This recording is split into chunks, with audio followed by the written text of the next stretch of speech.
अस्सलाम वालेकुम गाइस, मेरा नाम है रहमान अनवर और मेरा नाम है मोहम्मद सुहेल। और आज हम जिस वीडियो पर रिएक्शन देने जा रहे हैं, इस वीडियो का टाइटल है top mega project in India. अगर आपको वीडियो पसंद आए तो लाइक करें, सब्सक्राइब करें, शेयर करें, कमेंट करें, शुक्रिया। और एंड पे हमारा रिव्यू जरूर देखें। तो चलो वीडियो स्टार्ट करते हैं। दोस्तों, अब भारत फिर से तेजी से विकास की ओर बढ़ने के लिए तैयार है और इसी बढ़ते हुए विकास में ये 10 प्रोजेक्ट पूरी तरह भारत को बदल कर रख देंगे। नमस्कार दोस्तों, स्वागत है आपका एजी के टॉप 10 के एक और इन्फॉर्मेटिव वीडियो में। दोस्तों, आज इस वीडियो में भारत के 10 ऐसे प्रोजेक्ट्स के बारे में जानेंगे जिनके पूरा हो जाने के बाद एक भारतीय तो अपने आप पे गर्व महसूस करेगा ही, साथ ही अंतर्राष्ट्रीय स्तर पे भी भारत के टूरिज्म को बढ़ावा मिलेगा, जिससे आने वाले समय में भारत की अर्थव्यवस्था और मजबूत होगी। दोस्तों, ये वीडियो बहुत ही इंफॉर्मेटिव और अमेजिंग होने वाली है, इसलिए अभी से वीडियो को लाइक करके नए व्यूअर्स चैनल को सब्सक्राइब जरूर कर ले। तो आइए वीडियो शुरू करते हैं।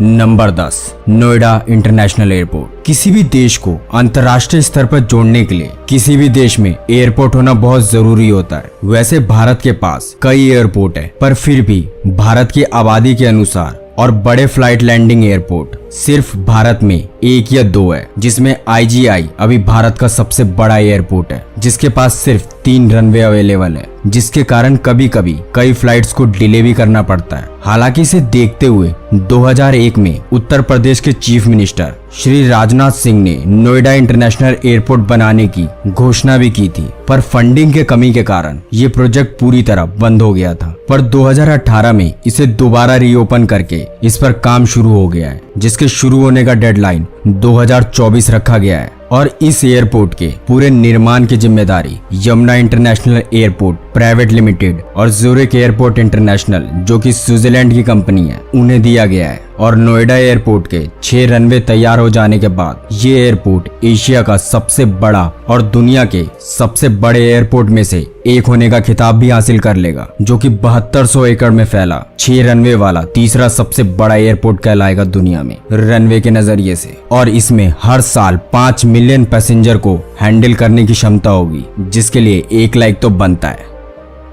Number 9, E highway in India. जिस तरीके से आज भारत में पेट्रोल और डीजल के रेट लगातार बढ़ रहे हैं, वो दुनिया के 10 सबसे महंगे पेट्रोल बेचने वाले देशों में आज शामिल हो गया है। वैसे अगर आप जानना चाहते हैं कि वो कौन से 10 ऐसे देश हैं जहां आज सबसे महंगे पेट्रोल मिलते हैं, तो वीडियो का लिंक डिस्क्रिप्शन में मौजूद है। दरअसल महंगे पेट्रोल और डीजल होने के कारण भारत में ट्रांसपोर्टेशन आने वाले समय में और महंगा होगा, जिससे हर चीज उम्मीद से 4 गुना ज्यादा महंगी हो जाएगी, जिसको देखते हुए भारत सरकार ने लॉजिस्टिक को कम करने के लिए ई हाईवे बनाने का प्लान किया है, जिससे लॉजिस्टिक की लागत में 70% तक की कमी आएगी। और भारत में पहला ई हाईवे दिल्ली से मुंबई के बीच बनाया जा रहा है, जिसका पहला पार्ट 2022 तक पूरी तरह बन के तैयार होने की संभावना है। और इस हाईवे के लिए भारत सरकार ने एक स्वीडिश कंपनी से हाथ मिलाया है। और जब ये हाईवे बन के तैयार हो जाएगा, इस हाईवे पे चाहे वो बस हो या ट्रक, यहाँ 120 किलोमीटर प्रति घंटे की रफ्तार से इस रोड पे दौड़ पाएगा। हालांकि अन्य इलेक्ट्रिक वाहनों के लिए बैटरी रिचार्ज के लिए अलग अलग लेन भी बनाया जाएगा, जिससे आने वाले समय में भारत में पेट्रोल और डीजल की खपत में काफी कमी देखने को मिल सकती है।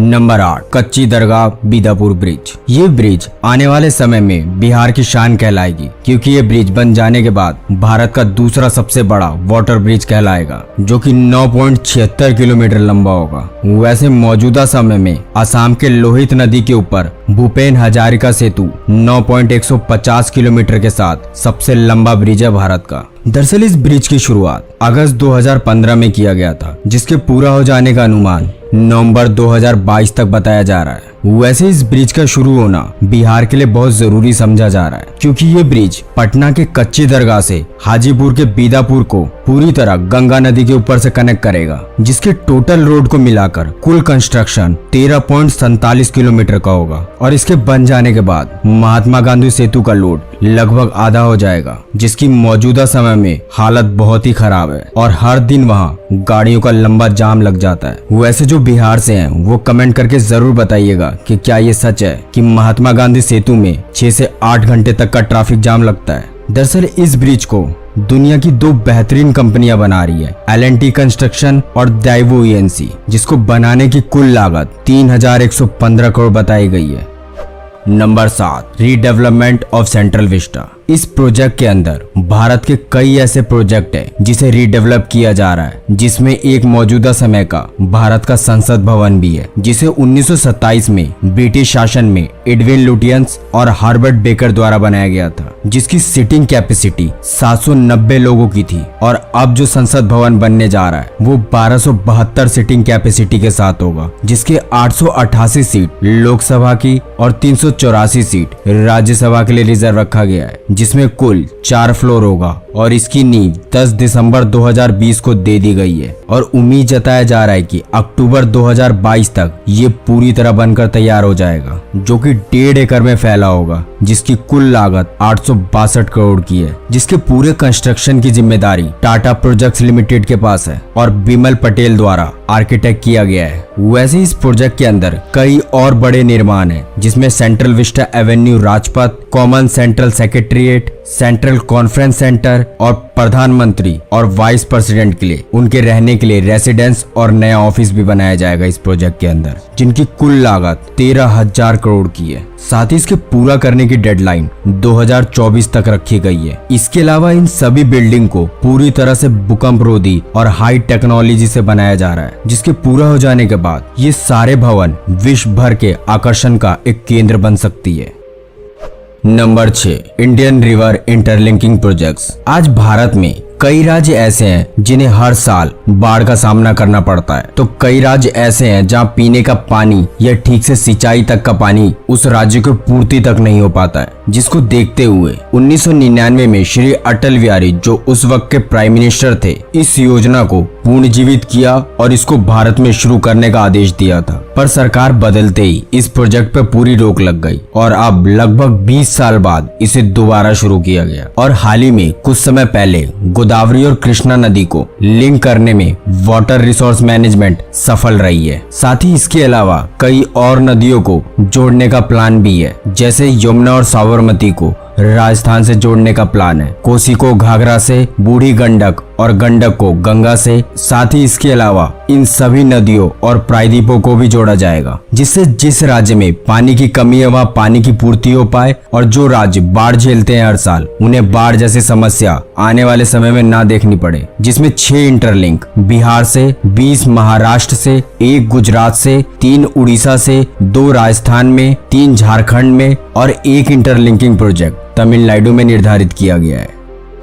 Number 5, Banihal Qazigund road tunnel. ये टनल नेशनल हाईवे के सबसे कठिन इलाकों को बाईपास करेगा, जिसे BOT यानी बिल्ड, ऑपरेट और ट्रांसफर के आधार पर बनाया जा रहा है। मतलब इसके गैस निकालने और ताजी हवा लाने के लिए इसे एग्जॉस्ट सिस्टम से जोड़ा जा रहा है। साथ ही इस टनल में लगभग 124 jet fans, 234 CCTV modern cameras और फायर फाइटिंग सिस्टम पूरी तरह से इंस्टॉल किया जा रहा है, जो कि जम्मू से श्रीनगर को जोड़ेगा। और इस टनल को पूरा हो जाने के बाद जहां जम्मू से श्रीनगर जाने में 2 से 3 घंटे लगते थे, वही जम्मू से श्रीनगर 15 मिनट में पहुंचा जा सकता है, क्योंकि जम्मू से श्रीनगर की दूरी 16 किलोमीटर घटकर मात्र 8.45 किलोमीटर की रह जाएगी। साथ ही पूरे टनल की CCTV से निगरानी की जाएगी ताकि बाहर से कोई प्रवेश न कर पाए, जिसको बनाने में कुल लागत 2100 करोड़ रुपए बताई जा रही है, जिससे जम्मू और श्रीनगर के आम नागरिक को काफी सुविधा होगी। साथ ही वहां व्यापार को भी बढ़ावा मिलेगा रोड के सुरक्षित होने की वजह से। Number 4, electric vehicle industry in India. आज भारत समेत कई बड़े देशों में जिस तरीके से पेट्रोल और डीजल की कीमत लगातार बढ़ रही है, उस हिसाब से आने वाले समय में गाड़ी चलाना काफी मुश्किल हो जाएगा आम लोगों के लिए। हालांकि पेट्रोल की कीमत लगातार बढ़ाना सरकार की एक चाल भी हो सकती है, जिससे आम नागरिक पेट्रोल से बचने के लिए इलेक्ट्रिक व्हीकल खरीदे, क्योंकि केंद्र सरकार ने दुनिया की कई बड़ी कार मैन्युफैक्चरिंग और 2 व्हीलर इलेक्ट्रिक मैन्युफैक्चरिंग के लिए बड़े बड़े उत्पादक करने वालों से हाथ भी मिलाया है। साथ ही कई बड़ी एजेंसियों का दावा है कि भारत आने वाले समय में इलेक्ट्रिक व्हीकल का दुनिया का जेंट प्रोड्यूसर बनेगा, जिसके लिए केंद्र सरकार ने $1.4 बिलियन तक का सब्सिडी की पेशकश भी की है, जिसमें दिल्ली, तमिलनाडु, कर्नाटक, महाराष्ट्र और उत्तराखंड राज्य की सरकार ने इन प्रोजेक्ट्स पे काम भी शुरू कर दिया है। हालांकि सबसे पहले कॉमर्शियल और टू व्हीलर पर ध्यान दिया जा रहा है। वैसे अगर आप चाहते हैं कि हम इलेक्ट्रिक व्हीकल के फायदे और नुकसान के बारे में आपको विस्तार से बताएं तो आप हमें कमेंट बॉक्स में अपनी राय दे सकते हैं। वैसे CEW यानी सेंट्रल ऑफ एनर्जी फाइनेंस के मुताबिक एक अनुमान है कि साल 2030 तक 206 बिलियन US$ का मार्केट शेयर इलेक्ट्रिक व्हीकल वाला बाजार बन सकता है भारत। नंबर 3, वंदे भारत। वैसे तो हम में से कई लोग इस ट्रेन का पहले भी सफर कर चुके हैं, पर 75वें अमृत महोत्सव पर हमारे देश के PM द्वारा 75 वंदे भारत ट्रेन चलाने का निर्णय लिया गया है, जो कि भारत के कोने कोने तक पहुंचेगी और इसकी डेडलाइन 15 अगस्त 2023 तक रखी गई है, जिसके पूरा हो जाने के बाद भारतीय रेल का सफर पूरी तरह बदल जाएगा। क्योंकि जो आम लोग राजधानी जैसे सुपरफास्ट ट्रेन और AC में सफर नहीं कर पाते थे, उन लोगों के लिए ये ट्रेन काफी सस्ता है, जिसके कारण आम लोग भी इस ट्रेन में आने वाले समय में सफर कर पाएंगे, जो कि पूरी तरह से GPS टेक्नोलॉजी और अल्ट्रा मॉडर्न फीचर की फैसिलिटी से भरपूर होगा। साथ ही ऑन बोर्डिंग अनाउंसमेंट से लेकर वाईफाई की सुविधा भी उपलब्ध होगी और लगभग 160 किलोमीटर प्रति घंटे की रफ्तार से चलेगी, जो कि पूरी तरह से मेक इन इंडिया और इलेक्ट्रिक ट्रेन होगी।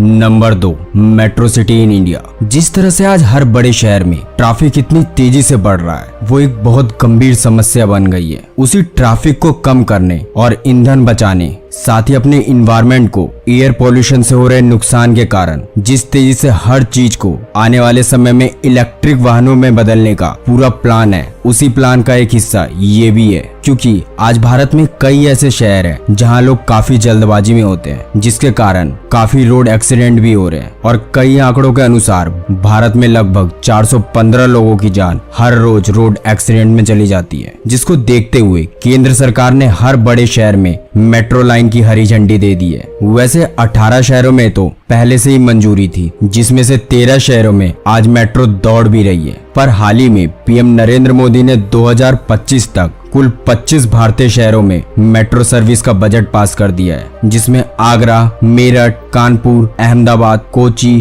पुणे और पटना समेत कई अन्य शहर भी शामिल हैं, जहां नई मेट्रो लाइन बिछाई जाएगी, जिससे बड़े शहरों का ट्रैफिक कम हो जाएगा और इसके पूरा करने का डेडलाइन सरकार द्वारा अगस्त 2025 तक रखा गया है। Number 1, skyway project. वैसे तो ये प्रोजेक्ट अभी भारत के एक सपना पूरे होने जैसा है। दरअसल इस प्रोजेक्ट को स्काईवे ग्रुप द्वारा भारत में पूरा किया जा रहा है, जो कि जर्मनी की एक कंपनी है, जिसमें भारत ने 5800 करोड़ रुपए का निवेश किया है। जिसके पहले फेज की शुरुआत धोनी के शहर रांची से होगी, जो कि 16 किलोमीटर का नेटवर्क होगा, और रांची से जमशेदपुर 125 किलोमीटर के टोटल नेटवर्क पर इसका निर्माण किया जाएगा, जो कि 40 से लेके 500 किलोमीटर प्रति घंटे की रफ्तार से चलेगी। वैसे इस प्रोजेक्ट को ऐसी टेक्नोलॉजी से बनाया जा रहा है जिससे इस पे चलने वाली कोई भी ट्रेन कभी डिरेल नहीं हो सकती। हालांकि सबसे हैरान करने वाली बात यह है कि इस प्रोजेक्ट के तहत एक ही लाइन पर ऊपर होगी पैसेंजर ट्रेन। और तो गाइस, जैसा कि आप वीडियो देख रहे थे कि ये जो है ना इंडिया के टॉप मेगा प्रोजेक्ट, मतलब वो 10 है, और उनमें से सबसे पहले वो जो बता रहे थे कि वो एरोप्लेन का था, कि जब इंडिया में जो सबसे बड़ा एयरपोर्ट है वहाँ पे 3 हाईवे हैं जहाँ पे एरोप्लेन उतरते हैं ना, जहाज़ उतरते हैं वहाँ। तो वो बोल रहे थे किसी टाइम तो ऐसा टाइम आ जाता है कि उनको जो एरोप्लेन है 3 घंटे हाँ फ्लैट रोकनी पड़ती है, कुछ फ्लैटें रोकनी पड़ती है। और वो जो प्रोजेक्ट है 2022-23 तक ना कंप्लीट हो जाएगा, जिस पर जो ना 6 हाईवे होंगी, मतलब कि आने जाने के लिए कोई उनको दिक्कत नहीं होगी कि रोकना पड़ेगा। और वो बोल रहे थे कि एशिया का सबसे टॉप पे जो एरो आ जाएगा, ये जो 3 नंबर पर आया जाएगा, तीसरे नंबर पर या पहले नंबर पर वो बता रहे थे, जो तीसरे नंबर पर एयरपोर्ट आ जाएगा। और जैसे कि भारत की आबादी तेजी से बढ़ रही है, और आप इसके बाद देख रहे थे कि इंडिया का जो पेट्रोल है ना, मतलब पाकिस्तान में ऐसे ही हो रहा है कि तेज़ी से जो पेट्रोल की कीमतें हैं ना वो बढ़ती जा रही हैं।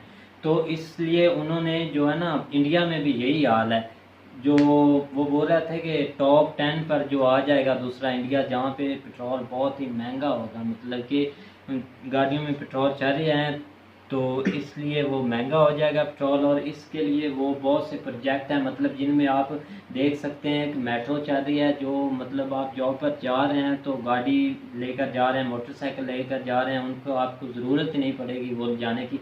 अगर 100 बंदा जा रहा है 100 चीज़ें तो चल के जाएंगी, इसलिए वो 100 बंदा एक ही ट्रेन में सफ़र करेगा तो महंगाई से बच ही जाए, मतलब और पेट्रोल भी नहीं लगेगा इतना। तो उसके बाद आप देख रहे थे कि जो नंबर 8 पर आ रहा है वो है कच्ची दरगाह बिदपुर ब्रिज। और ये जो है ब्रिज है ये बनेगा हाजीपुर टू पटना।